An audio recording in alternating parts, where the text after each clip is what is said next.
listening to I Am Refocused Radio with your host, Shamaya Reed. This show is designed to inspire you to live your purpose and regain your focus. And now, here's your host, Shamaya Reed.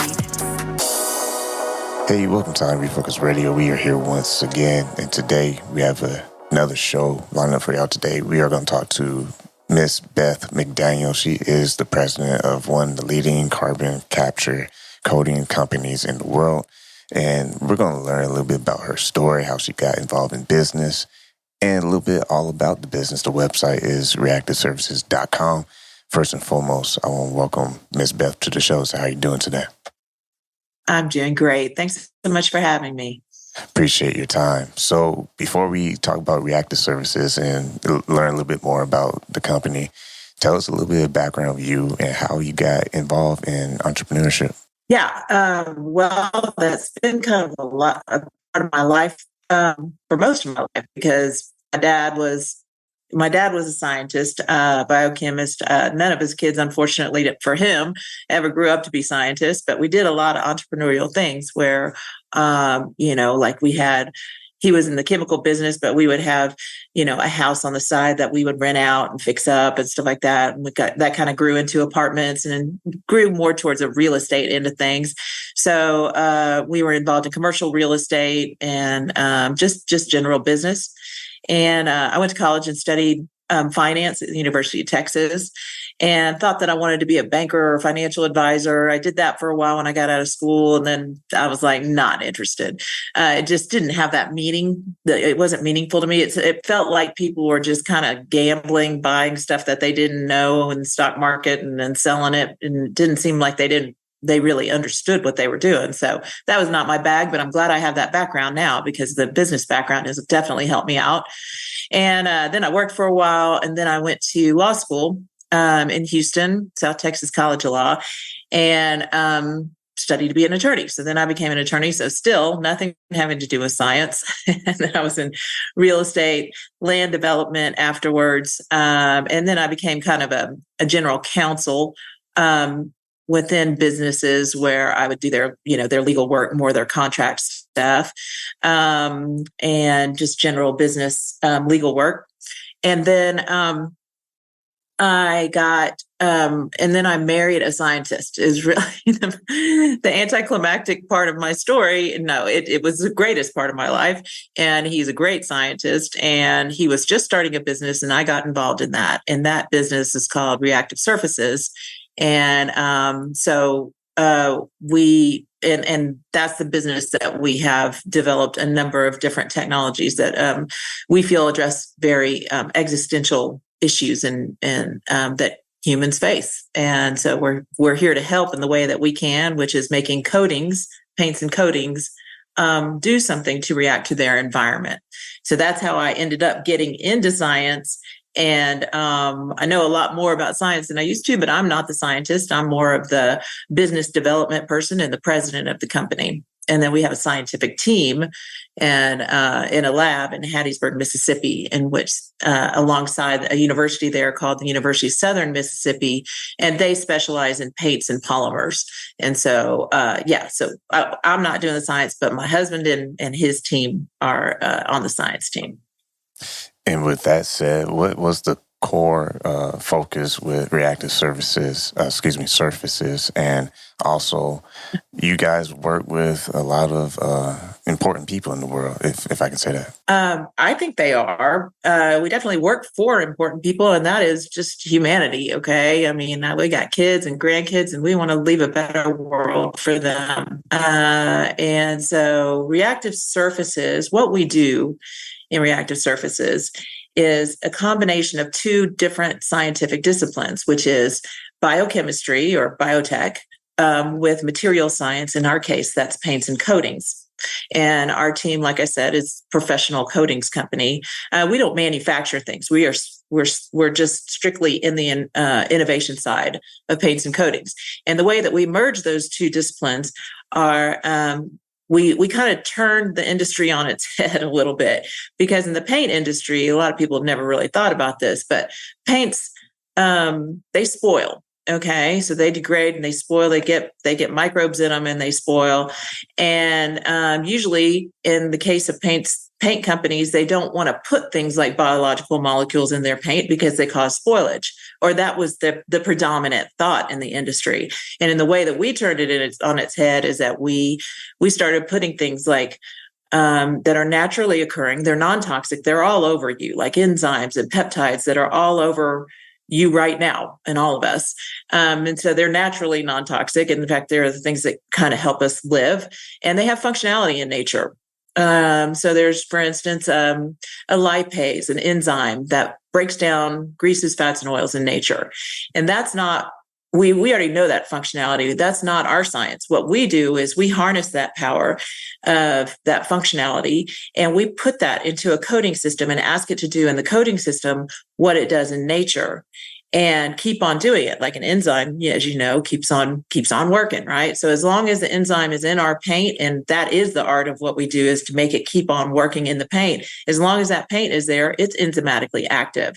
And then we can spread it on surfaces. And for instance, if you're cooking chicken or vegetables and you're frying them up in your kitchen, and you get grease everywhere. If you were to just leave that there, and you had this coating on your in your kitchen counters, then you could wake up the next day and it would all be broken down into its component parts, and you could just wipe it away. It wouldn't be oil anymore. It's broken down. And so that's kind of the nature of what we do, is we add functionality to paints and coatings, and that functionality is through biological molecules like peptides and enzymes that make it antimicrobial or fingerprint resistant or something like that. And they do it in a safe, non-toxic way. Once again, listen to Refocus Radio, talking to our guest today, Beth McDaniel. You can go visit their website, reactivesurfaces.com. And what has been your experience being on the tech side? Because I understand that your husband is a scientist, but learning different things with what he does with the brand, what's some of the things that you've been able to learn yourself? I mean, how much time do you have? Because I could go on and on about that, but I'll pick out a few key things, okay? And that is that science does not always proceed at the pace of business, okay? I mean, science, you have to take it slowly. If you want to do good science, okay, you can't jump from point A to point Z or point M, okay? You've got to go A, B, C, D. You got to prove it up along the way. And so what we've learned is, sometimes that doesn't happen in the time that business does. But if we really need to make something happen, then we can do that.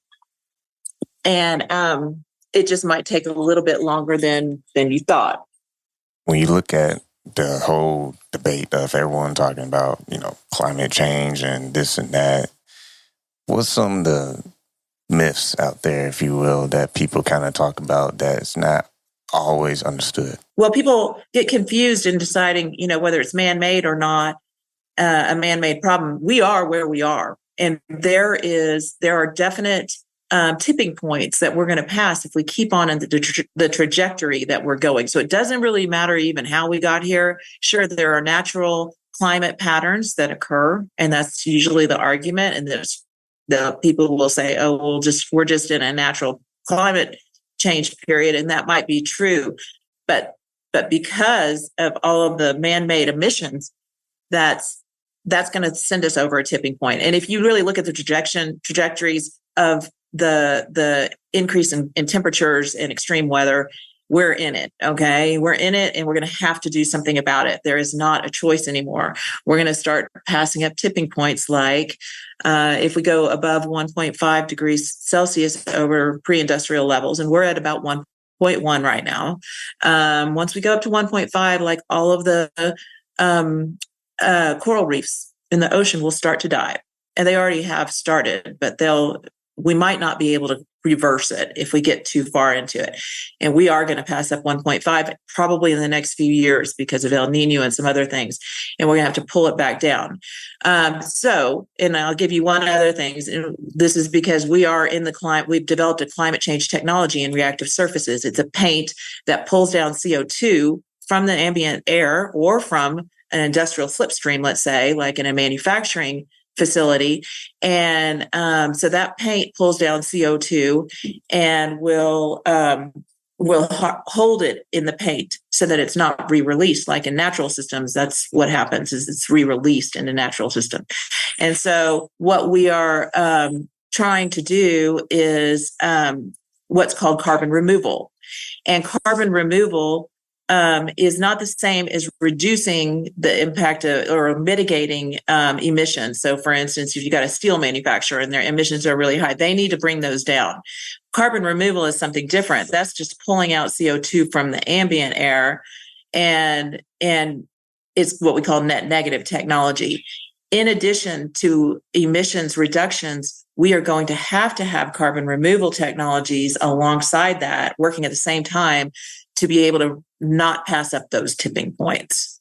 And so what I'm describing that we've developed is a carbon removal system, and there's just not that many of them out there. So we really need to support those kind of technologies as well. And with your background, being part of a law firm and just having that little knowledge, how has that also helped you navigate this whole world of business? That's a great question. Yeah. So it really helps when you're in the innovation field if you have patent attorneys and you know how to protect IP, because if you've ever worked with big corporations, unfortunately, they'll steal it, a lot of times. And so you really have to protect your intellectual property. And that is what we do in our IP law firm. That my husband and I formed together, because he's also an attorney as well. He's a patent attorney. And so once once we develop a technology, then we instantly we'll file a patent application. Usually we'll protect it in other ways that are outside of the patent agency. And then we will also start publishing on it.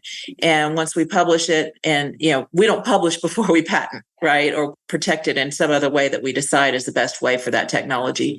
And so then we can protect it and make sure that, it can get out there as soon as possible, because that's really important, but that it's protected so that people don't rip us off.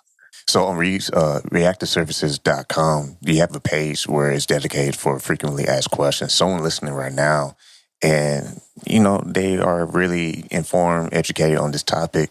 What else can they learn about the business as far as they have any more questions on maybe using the product? And if so, how can they be in touch with y'all? Yeah. So this is a product that we would license. When I'm talking about like the carbon removal technology, this is something we would license to paint companies, and that hasn't happened yet. We are in the midst of building a pilot facility in Tracy, California. If someone wants to read about carbon capture technologies, which is what most people are really interested in these days, then actually we just were, there was an article done in USA Today last week. And so our paint is designed, it's a biomimic technology. And so we have mimicked the way that lichen work in nature. And so if you search, I don't know the link off the top of my head, but if you search USA Today lichen, it will come up first. And so they can find out more about the carbon capture technology. There's other places too that they could find out about that, but that's kind of a quick and easy way to get informed about it. And also we're an X Prize team. There's a lot of different X Prizes, and they're usually innovation-minded contests that try to drive innovation to solve a particular big problem, existential problem, food scarcity or clean water or something like that. Well, this is an X Prize that was sponsored by Elon Musk, and it's an X Prize for what I was talking about before, the carbon removal technology. So it's an X Prize to develop the best carbon removal technology, and it's the biggest contest prize purse in the world ever. $100 million is the prize purse for this for the winner. For the top winners, and so we are a competitive team where you have to do a bunch of things in order to become a part of the contest. That was a few years ago. The contest ends on Earth Day, April 2025. So fingers crossed. We think that we are in it to win it. And we think we have a good chance at achieving the goals of that. So that's another place they can find out about us, is on the X Prize Carbon Removal team. And we're called Team Lichen. Go to X Prize Carbon Removal. If you Google that and then Team Lichen will come up. Nice. Well, congratulations on the opportunity. Sounds like a big deal. And I mean, come on, the Musk Foundation, that's huge. So congrats on that. When you look at this perspective of being part of your husband's vision with this company and this business, I know I did ask you about advice you have for people in business, but just from a perspective of being a leader with a certain brand and has a certain mission, what do you say to other leaders out there who have that responsibility to carry their brand and their mission? Well, in my journey, I guess the most important thing to me is having real passion and about the topic and about your solution, and kind of knowing, I mean, I've done some human rights work in my past and stuff like that, and it's always been driven by the fact that I can't not do something about this. And I think, I'm sure you've felt that way about certain things and other people, but you kind of stick with those emotions. If you feel like you've got to do something, find a way to take what you offer the world. I mean, for instance, what I offer the world is I'm not a scientist, okay, but I'm a lawyer, and I'm a businesswoman, and I'm an advocate. And I don't mind, telling it to the man how I feel and what I think they should do. And so I find that, I stay in my lane and do what I'm doing. And I expect other people that I work with to do the same thing and apply their experiences and their skills and their techniques to the project. So, I just think, if you can't not do something about it, then do something about it. But do something that you do well. I like to stick it to the man. That's one of the things I do well. And so that's where that's one of the things that I do. When I say that, I mean, hold people accountable, corporations and lawmakers and things like that. I want, they need to be accountable for things. And so, I'm there to hold them accountable. Once again, listen on Refocus Radio, talking to our guest today, Beth McDaniel. You can go to the brand company website, reactivesurfaces.com. Again, that's reactivesurfaces.com. Go to the About page and also visit their frequently asked questions page to learn a little bit about their research and about their brand and their services and everything that they do, because it's videos. Like, y'all have videos, presentations that people can watch as well to learn about everything that you do. If you have anything else you'd like to share with our audience, what would you like to share with them? Well, I just want people to know that climate change is real, but there are things that we can do, and there are things that they can do. I mean, keep on driving your electric cars and and recycling and all that. But every once in a while, if you feel like it, pick up the phone and call your lawmaker and tell them we need more carbon removal technologies to be funded. And that's not just ours, but there's plenty of room in this space. I mean, I applaud anyone that would contribute here, because we're all in this thing together, and we're all going to pay the price if we don't get there. So once again, I want to say thank you for Beth McDaniel taking your time talking to us today. You can go visit reactivesurfaces.com. That's reactivesurfaces.com. Learn about the technology and amazing things that they're doing. And I want to say, appreciate your time. All right. Thank you so much. Thank you for having me.